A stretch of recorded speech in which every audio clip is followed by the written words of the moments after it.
Olá, bem-vindo a mais um vídeo sobre o Caminho de Santiago e vou partilhar contigo mais algumas experiências, mais algumas visões sobre o Caminho de Santiago. Caso não tenhas visto o primeiro vídeo, convido-te a que o faças, está aqui em baixo o link para ele.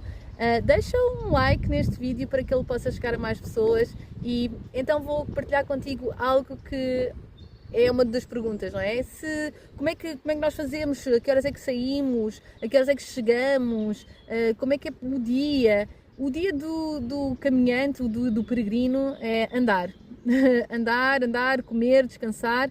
É reduzido a algo muito básico, é existir, no fundo. E acho que isso é uma das coisas mais maravilhosas do caminho. E de nós podermos estar com os outros e conviver com outras pessoas de outras nacionalidades ao longo desse percurso, faz desses dias muito especiais em que apenas somos uns com os outros, quando decidimos ser mais sociáveis, ou simplesmente somos se fizermos uma peregrinação, uma caminhada mais solitária, mais introspectiva. Mas a que horas sair?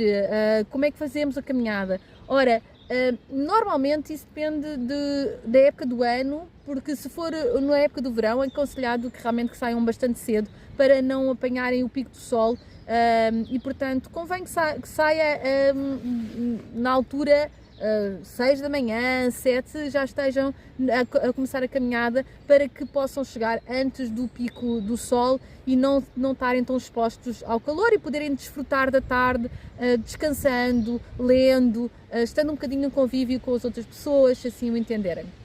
Ou estarem mais introspectivos convosco próprios, etc.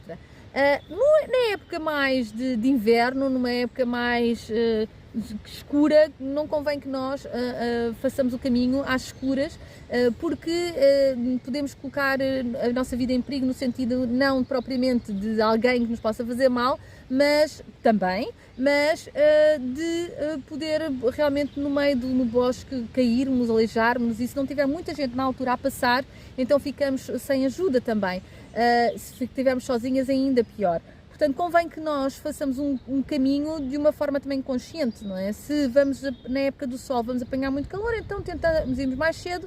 Se ainda é muito escuro logo cedo, mas que por algum motivo estamos em grupo e queremos sair, então levar luz, lanternas, para que se possa ver realmente bem o caminho, mas de preferência que se possa fazer o caminho numa altura em que haja realmente gente a fazer essa caminhada, para caso aconteça alguma coisa, ser-se ajudado. Essa foi uma das coisas que nós pensámos quando, por exemplo, vimos uma senhora em sofrimento que estava a caminhar com mais outras duas amigas no meio da floresta. Já era uma hora um bocadinho tardia e nós pensámos, bem, se elas ficam aqui e anoitece, é um problema, porque não veem o caminho e então aí é realmente mais grave.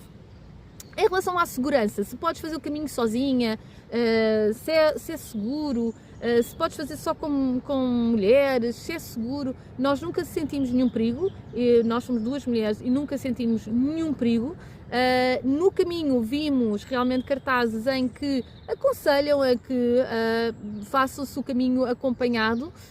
E aquilo que eu posso dizer é que da experiência com as pessoas que eu falei que fizeram o caminho sozinhas, elas disseram que nunca se sentiram sozinhas, porque de algum modo elas encontravam alguém, começavam a conversar, acompanhavam durante um período, depois encontrava-se outra pessoa, etc. E o que é que se faz durante o caminho, não é? Se eu tenho sede, se eu tenho fome, se eu tenho vontade de ir à casa de banho, o que é que se faz? Então, eu confesso que só fui 2 vezes à casa de banho natural,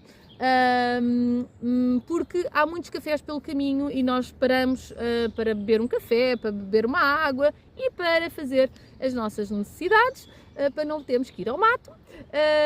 Mas, portanto, ao longo do caminho existe, normalmente, na maior parte das etapas, existe alguma possibilidade de tu ires a uma casa de banho, de um café, de um restaurante. Existe algo que eu achei muito interessante, é que ao longo do caminho existem também algumas casas que as pessoas adaptaram as garagens e as caves para terem ali máquinas automáticas de comida e de bebida.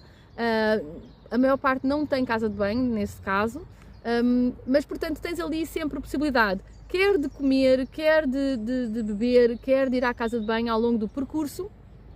Existe a possibilidade também de parares na hora do almoço para comeres uma refeição, ou se tu preferires fazer o caminho todo e depois chegares à cidade e almoçares na cidade, tens de ter só atenção, é que os horários espanhóis não são os mesmos horários que nos outros países, cada país tem os seus próprios horários de funcionamento e, por exemplo, ao domingo normalmente as coisas estão fechadas, supermercados e afins, se quiseres te abastecer convém que seja nos outros dias, e também existe realmente os horários de almoço e de jantar que pode ser um pouco diferente daquilo que estás habituado, portanto verifica como é que é para que não tenhas surpresas.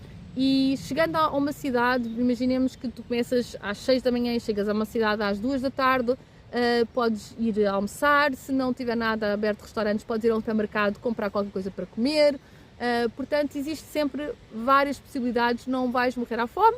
Eu, pelo menos, comi muito e bem e, na verdade, levei coisas que acabei por não comer, porque ao longo do caminho existia sempre essa possibilidade. Aquilo que eu achei um bocadinho que poderia, estava à espera de diferente, era que houvesse algumas fontes para eu encher a minha garrafa de água ao longo do caminho e isso não acontece, pelo menos eu não vi muitas, vi muito poucas e portanto aí aconselho a que em cafés ou supermercados ou que tu em cada etapa possas ter realmente bastante água contigo, porque não é assim tão fácil de depois teres acesso a repor a água ao longo do caminho.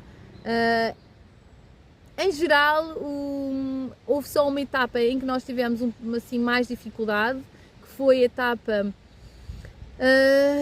agora Redondela-Pontevedra, julgo eu, se não estou em erro, que nós não encontramos muitos restaurantes pelo caminho. É uma etapa que é feita muito pela floresta, muito a subir e a descer, e aí tivemos assim dificuldade nesse aspecto, mas em geral encontras sempre um sítio para comer, para beber e para fazer as tuas necessidades. E não existindo um sítio para isso, também há a natureza, há sempre maneira de contornar a situação. Qualquer dúvida, qualquer partilha que queiras fazer, tu que já fizeste o caminho e tiveste uma experiência também, partilha aqui nos comentários a tua experiência e vamos enriquecendo estes vídeos com essa teia que nós vamos